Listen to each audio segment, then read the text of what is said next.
আমি মূল মণ্ডপলৈ গৈছোঁ।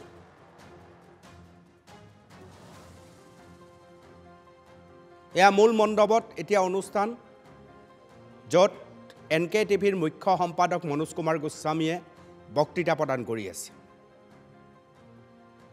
আৰু মই আশা কৰোঁ যে এই ধাৰা যিটো আপোনালোকে বিজ্ঞান মেলা পাঠশালাত আৰম্ভ কৰিলে, বহুতে দাবী কৰে যে তেওঁলোকেও বেলেগ বেলেগ ঠাইতো কৰিছে, কিন্তু মই ভাবোঁ যে এই ধৰণে বিজ্ঞান চৰ্চা, প্ৰদৰ্শনী, বিজ্ঞান আলোচনা সব মিলাই এটা পেকেজ হয়তো অন্য সাহিত্যসভাত নাছিলে বুলি মোৰ এটা ধাৰণা বদ্ধমূল হৈছে। আজি মই ইয়াত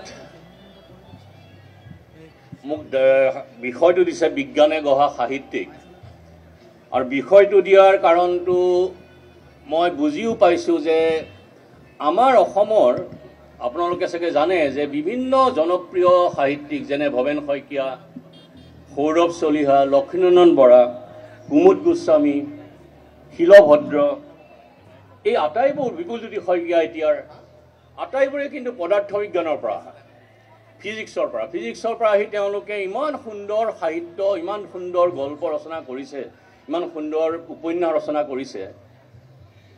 আৰু তাৰপিছত আপুনি অন্য ধৰণেও যদি চাই, দেৱেন আচাৰ্য যি অন্য যুগ অন্য পুৰুষ লিখিছে, ফণীন্দ্ৰ দেৱচৌধুৰী আপোনালোকৰ চিনাকি অনুৰাধাৰ দেশ লিখিছে, ধ্ৰুৱজ্যোতি বৰা ডাক্তৰ আছিল, আগৰ দুজন অভিযন্তা আছিলে, জয়ন্ত ৰংপি ডাক্তৰ, তেওঁলোকে খুব ভাল সাহিত্য ৰচনা কৰিছে। গতিকে সাহিত্যৰ লগত জড়িত বহু বিদগ্ধ লেখক, বিজ্ঞান বিশেষকৈ ফিজিক্সৰ লগত, পদাৰ্থ বিজ্ঞানৰ লগতো তেওঁলোকৰ ওতঃপ্ৰোত সম্পৰ্ক আছে। সেইটো অসমৰ বাহিৰে অন্য ৰাজ্যত, অন্য ভাষাত ভাৰতৰ খুব কম লিখিবলৈ পোৱা যায় বুলি মই ভাবোঁ। গতিকে বিজ্ঞান আৰু সাহিত্য 80ৰ দশকত মই এবাৰ ভৱেন্দ্ৰনাথ শইকীয়াক মই এতিয়া ছাত্ৰ, ভৱেন্দ্ৰনাথ শইকীয়া আমাৰ কলেজলৈ আহিছিলে, মই এটা ইণ্টাৰভিউ লৈছিলোঁ। লওঁতে লাহেকৈ মই সুধিলোঁ যে আপুনিতো বিজ্ঞানৰ মানুহ আৰু আপুনি ইমান এজন সুসাহিত্যিক, বিজ্ঞান আৰু সাহিত্যৰ এই দুটা পৃথিৱীক আপুনি কেনেকৈ জড়িত কৰে? তেতিয়া ভৱেন শইকীয়াই মোক ক'লে যে মনোজ, এইটো আচলতে তোমাৰ ভুল ধাৰণা যে বিজ্ঞান আৰু সাহিত্য আচলতে একেটাই ঘৰ, দুটা কোঠা, মাজত দুৱাৰ আছে, তাৰ মাজেৰে মানুহ অহা যোৱা কৰি থাকিব পাৰে। তেওঁ চব সিদ্ধ যিধৰণে তেওঁ ভৱেন শইকীয়া কথাখিনি কয় সেইধৰণে মোক ক'লে। মই তেতিয়াই আধা বুজিলোঁ, আধা নুবুজিলোঁ। লাহে লাহে মই সেই কথা ভৱেন শইকীয়াৰ সেই বাক্যশাৰী হৃদয়ংগম কৰিব পৰা হৈছোঁ বুলি ভাবোঁ। আৰু ইয়াত এতিয়া আপোনালোকক দুই এটা কথা সেই হেৰিতে মই ক'ব খুজিছোঁ। যেনে আজি যদি অসমীয়া আপুনি গল্প চায়, যেনে মহিম বৰাৰ টোপ গল্পটো, বা আপুনি অপূৰ্ব শৰ্মাৰ বিভিন্ন গল্প, বা ভৱেন শইকীয়াৰ যদি আপুনি বৰ্ণবোধ গল্পটো চায়, আপুনি চাব যে এই গল্পবোৰ লিখিবলৈ এজন সাধাৰণ মানুহ হ'লে নহ'ব, এইটো হ'ব যুক্তি, বৈজ্ঞানিক মানে এটা মানসিকতা, বৌদ্ধিক চেতনা থকা এজন মানুহে এনেকুৱা গল্প, বৰ্ণবোধৰ দৰে গল্প বা টোপৰ দৰে গল্প, মাছ আৰু মানুহৰ দৰে গল্প লিখিবলৈ, বা ভৱেন শইকীয়াৰ বিভিন্ন গহ্বৰ গল্প আছে, এইবোৰ গল্প লিখিবলৈ এজন সাধাৰণ লিখকৰ কিন্তু দ্বাৰা সম্ভৱ নহয়। তেওঁলোকৰ যিটো মনন, সেই মনন কিন্তু তাত এটা বৈজ্ঞানিক এটা তাত প্ৰভাৱ আছে, বৈজ্ঞানিক ভাৱধাৰাৰ এটা প্ৰভাৱ আছে। আৰু যদি অন্য কথাটো চাওঁ, আমাৰ অসমৰ কবিতাও খুব মানে সমৃদ্ধ। আপুনি যদি নৱকান্ত বৰুৱাৰ কবিতা চায়, বা ভৱেন বৰুৱাৰ কবিতা, বা অজিত বৰুৱাৰ কবিতা, বা মহিম বৰাৰ কবিতা, মই এটা বাক্য মনত পৰিছে, এটা পংক্তি, যে সিপাৰৰ দোৰোণৰ নিৰ্মম শুভ্ৰতা, চৰহা পক্তি হৈ সোমাল চকুত, নাকত চাবুক দিলে দূৰৈৰ বতাহে, ক'ৰবাত কইনা নোমোৱা। এই কথাখিনি লিখিবলৈ এজন সাধাৰণ সাহিত্য নহ'লে নহ'ব। তেওঁৰ এটা বৈজ্ঞানিক, তেওঁৰ এটা মানে ভাৱ ভংগী, তেওঁলোকৰ এটা মানসিকতা থাকিব লাগিব। তেতিয়াহে এই ধৰণৰ, আজি দমকান্ত বৰুৱাই যে লিখিছিলে যে কছাৰীৰ দোকানত কটা ছাগলী, স্পষ্টকৈ পুৰা আটাইবোৰ শব্দ মনত নাই, যে কছাৰীৰ দোকানত কটা ছাগলীৰ চকুত জ্ঞানী বুদ্ধৰ কৰোণা, এই পৰ্যায়লৈকে লিখিবলৈ মানুহ এজন সাধাৰণ সাহিত্যিক হ'লে নহ'ব।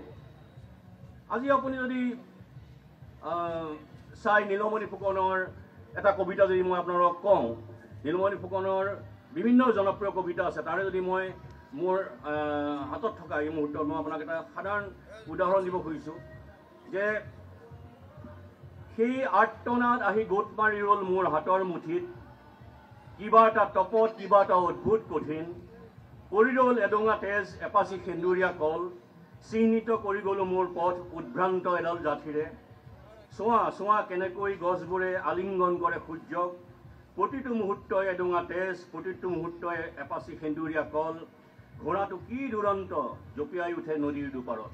গতিকে এই যে তেওঁৰ এই চিন্তা, এই যে অদ্ভুত এটা তেওঁলোকৰ প্ৰতীক, এক অনুবন্ধ, এক তেওঁলোকৰ যিটো মেটাফৰ তেওঁলোকে ব্যৱহাৰ কৰিছে, সেই ব্যৱহাৰ কিন্তু এজন সাধাৰণ তেওঁলোকে যদি বিজ্ঞান নপঢ়ে বা তেওঁলোকৰ যদি বৈজ্ঞানিক মানসিকতা নাথাকে, কিন্তু মই কৈছোঁ যে এই ধৰণৰ উন্নত সাহিত্য সৃষ্টি কৰাটো বা সৃষ্টি হোৱাটো খুব কঠিন। গতিকে মই আপোনাক এটা উদাহৰণ দিছোঁ অসমীয়া সাহিত্যৰ, কিন্তু মূলত কথাটো হ'ল যে জীৱনৰ প্ৰতি যদি প্ৰশ্ন তোলা নাযায় বা জিজ্ঞাসা যদি নাথাকে জীৱনৰ প্ৰতি, তেতিয়াহ'লে কিন্তু সুসাহিত্য সৃষ্টি হ'ব নোৱাৰে।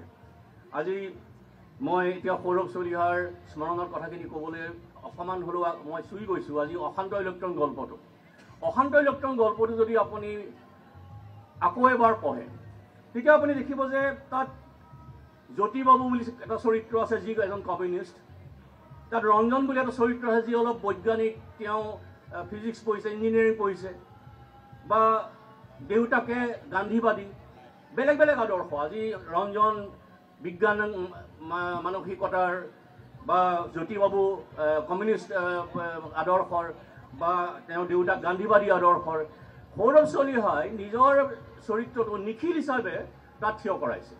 মই আজিও ভাবোঁ যে সেই নিখিল চৰিত্ৰটো সৌৰভ চলিহাই বা পিছলৈ সুৰেণ মেধি বুলি আপোনালোকে জানিলে, সেই যুগত স্বাধীনতাৰ পিছত এটা অস্থিৰ হতাশাময় পৰিস্থিতি, এটা দিশহাৰা পৰিস্থিতি, এটা স্বপ্নভংগৰ পৰিস্থিতি, যুদ্ধ দ্বিতীয় মহাযুদ্ধ শেষ হৈছে, তেতিয়া এই সৌৰভ চলিহাই নিজকে তাতে প্ৰটাগনিষ্ট হিচাপে ৰাখি নিখিল চৰিত্ৰটোৰ নাম দিছে। আৰু আজি সেই নিখিল আজিও অসমৰ বাটে ঘাটে আপুনি পাব। আজি সেই নিখিলে প্ৰতিটো ভাৱ মানে আদৰ্শ ৰিজেক্ট কৰিছে, কমিউনিজিম ৰিজেক্ট কৰিছে, গান্ধীবাদীক লৈ সন্দেহ, তেওঁলোকে বিজ্ঞানৰ কি বিজ্ঞানৰ পৰা তেওঁলোকে পালে সেইলৈ প্ৰশ্ন তুলিছে। গতিকে মই এইটোৱে কৈছোঁ যে এই যে সাহিত্য বাবে বিজ্ঞান বা বিজ্ঞানৰ বাবে সাহিত্য, এই দুইটা ইটোৰ বাবে কিমান প্ৰয়োজনীয় সেইটো বিতৰ্কৰ বিষয় হয়, কিন্তু ভাল সাহিত্যৰ বাবে, উত্তীৰ্ণ সাহিত্যৰ বাবে বিজ্ঞান মনস্কতা খুবেই জৰুৰী।